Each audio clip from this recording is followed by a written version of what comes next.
Welcome to the RVMan LP Exhibition episode 44.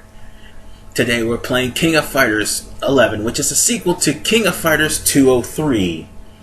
Now in King of Fighters 203, it marks the debut of those from the past trying to get their hands on the Orochi seal through Mukai, who manipulated Kyo Kusanagi and broke the seal. Now, in this game, two characters from those from the past by the name of Shion and Magaki is holding this tournament in order to awaken Orochi's powers. Little did they know or played King of Fighters 98. In order to do so, a sacrifice must be made. However, Magaki doesn't know that, so he's just holding this tournament just for the sake of holding a tournament and drawing Orochi's powers out. At the same time, Chizuru's house got stolen by was robbed by Ash Crimson, and he stole the Yata mirror. But more about that, let's talk about the game itself. The game now has two options. First option, you can play as a three-person team, or you can play one-on-one.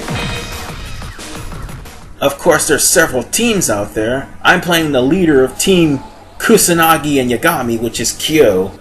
And I'm facing Whip, who is part of Team Akari. Like I said, there are a lot of teams out here, like 14. Aside from characters who aren't in teams that are secret characters exclusive to the console version of the game. Yeah, Mai Shiranui is not in this original roster. Neither is Robert Garcia. Ha, that's nice. And neither is Mr. Big. Yes, there's even an EX version of Kyo, which is a lot stronger than what the Kyo I'm playing is right now.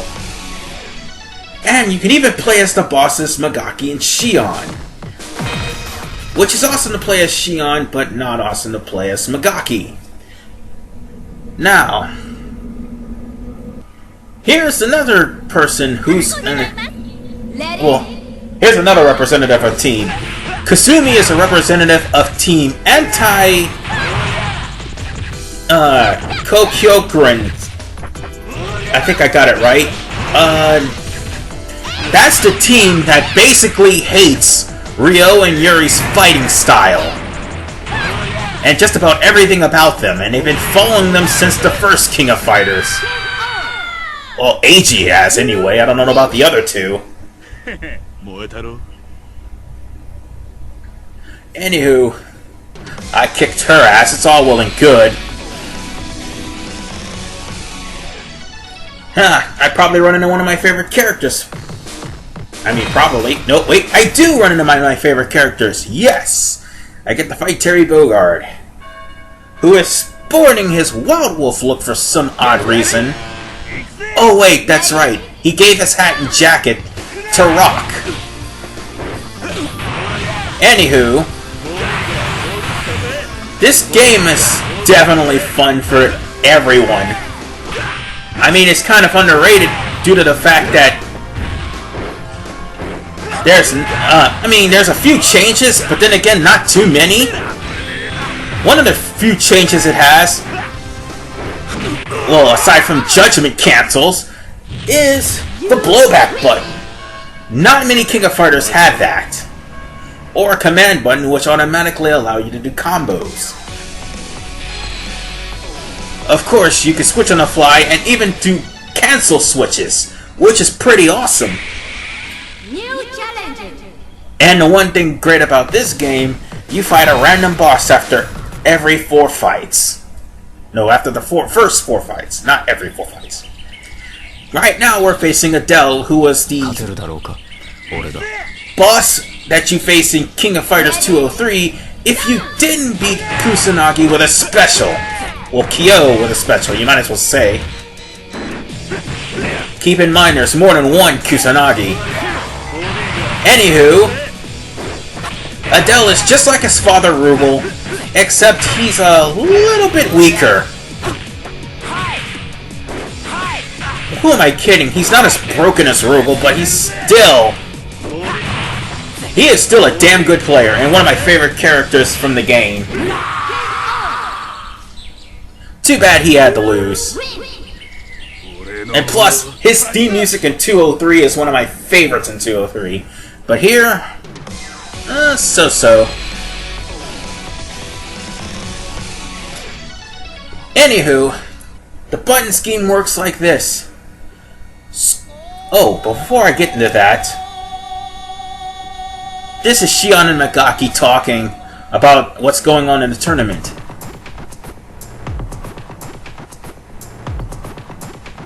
Uh-oh.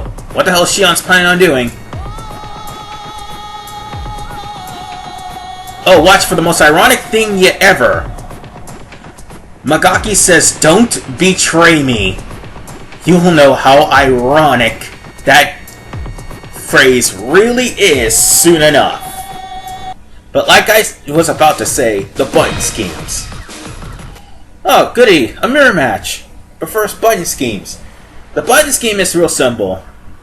The square button is the light punch, and the triangle button is the strong punch, while the X button is a light kick, and the circle button is a strong kick.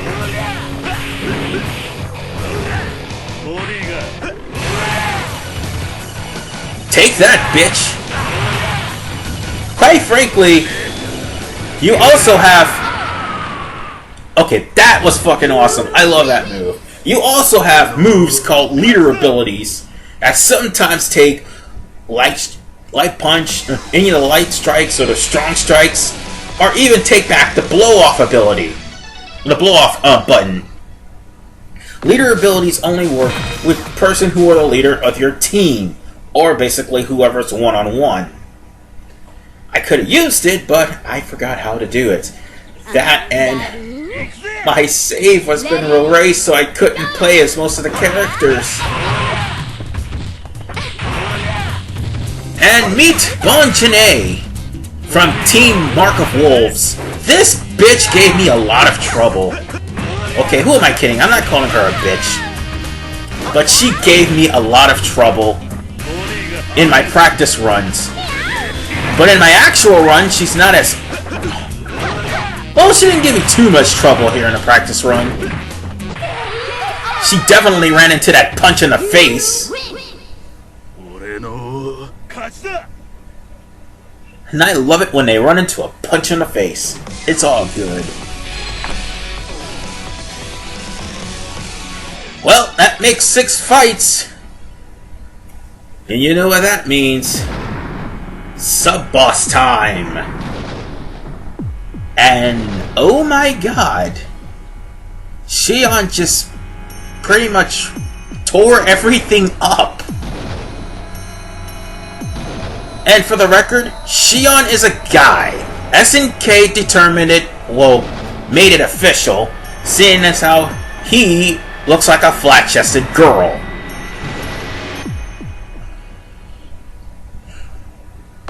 But, that's a guy.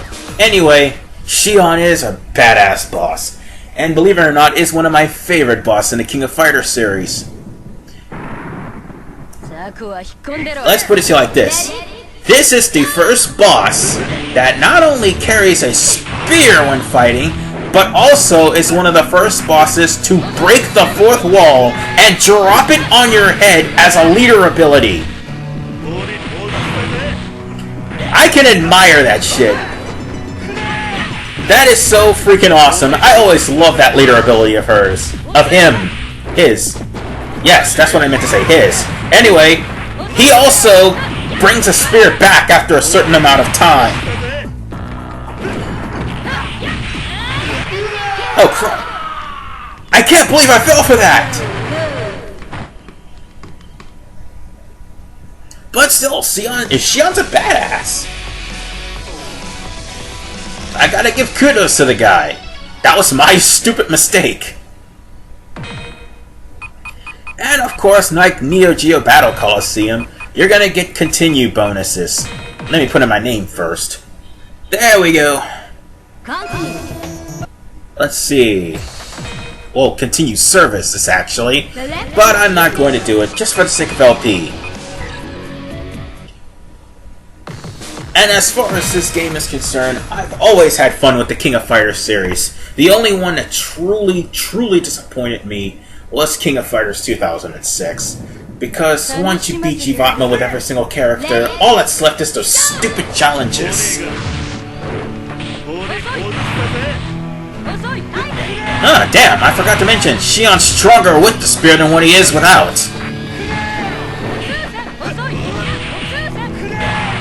Damn it!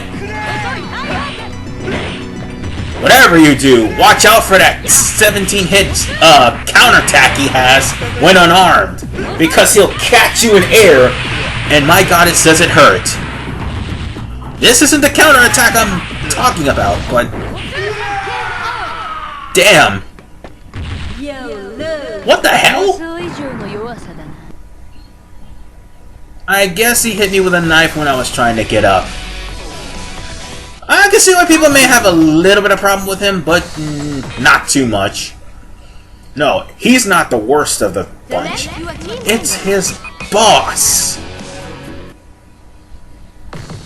Yeah, I also need to mention other things. There's like 3 other new characters here. Oswald, which is basically one of my favorites. Momoko, she's an alright character, I like her. Capoeira is always fun. And Elizabeth, who I honestly don't play as for some reason. Yes, Elizabeth Blanctorch is one of the characters I don't play. I may have offended some people by saying that. Take that, bitch! What? That was the best Super Castle ever! Wait, let me stop her! Stop her! Woo.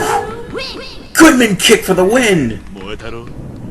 Yes, I labeled it the Goodman kick because that's the move I beat him with. Just kidding, it was just a sweep.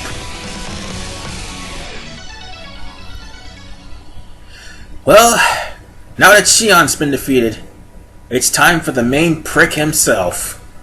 Let's do this. Of course, there's one thing about this game that really pisses me off. It's the loading time.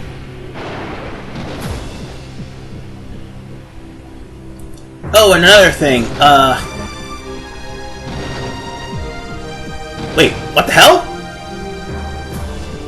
Did Magaki just open it? Yes, he did. And Shion just got liquefied and pulled into a portal. My god, that's gotta hurt. Oh well. Time for me to beat probably one of the most hated bosses in King of Fighters history. Next to Jivatma. Alright. Let's do it, Magaki. And notice, he activates his Riot of Blood even though he's not even a member of the Hyakushu. Alright, let's kick that ass. If one thing you gotta watch out for Magaki is the fact that he loves to spam projectiles. Almost as much as Mizuchi. That and he loves to teleport. And while he teleports, he's pretty much invulnerable. Is there anything else? Oh, besides those wall of projectiles that he used to protect himself? No. Oh, right, his leader ability. Probably the cheapest leader ability of all. You have no escape from, and if you block, you'll be still taking hits. Damn it! Stop it, you dirty spammer! Ha! That's what you do! You run through the projectiles! Right in your fucking face, Magaki! Well, he's done.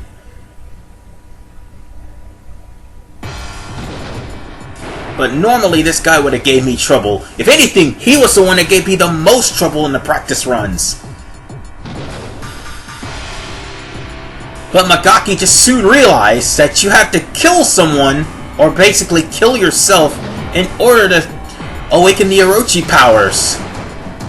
However, he just realized that too little, too late. So he's going to retreat like a little bitch.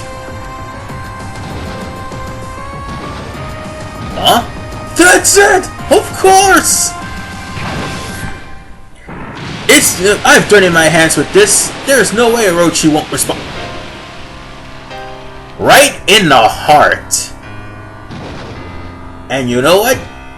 I told you this was gonna be irony. Then again, who's the guy who just pulled Shion through a freaking portal? He deserved that spear to the stomach. Now, if only we didn't have to deal with any more members of those from the past. Yikes. Well, not in this game anyway, but in the other two games we will.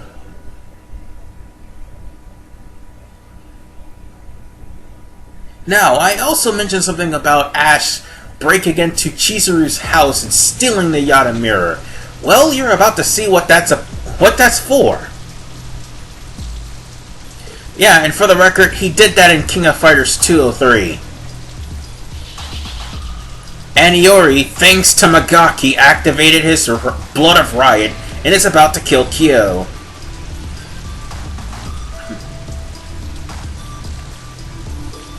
Meanwhile, Ash is going over there to, well, stop Iori.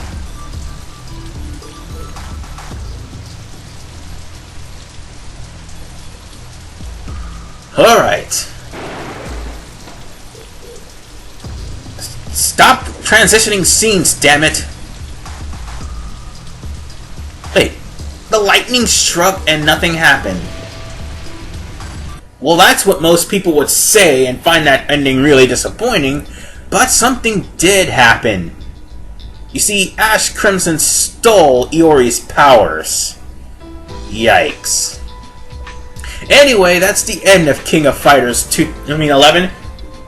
That just says 211, I meant King of Fighters 11. Cause this game, well, it's kind of have its ups and downs. The fact of the matter is they don't have single endings as well as team endings. That's just a nitpick. But the combat's pretty good. If only they didn't have leader abilities restricted to just one person. I mean, it would be cool to see somebody pull off their special move right at their leader ability right at the critical moment, and it doesn't have to be available just to one person. Other than that, that's pretty much it. The game itself is pretty fun, and I've enjoyed playing the hell out of it. However, my data's been erased and corrupted, so I had to pretty much restart. Because I would have had him and every other character unlocked by now. And, of course, they have challenges here, too, so they're not as bad as King of Fighters 206, but they're pretty hard. Anyway, that's it for this episode and the season. In the next episode, which is the start of Season 4, we're going to be playing the first Nintendo GameCube game that I've actually recorded. And that's going to be Mario Kart Double Dash in episode 45. This is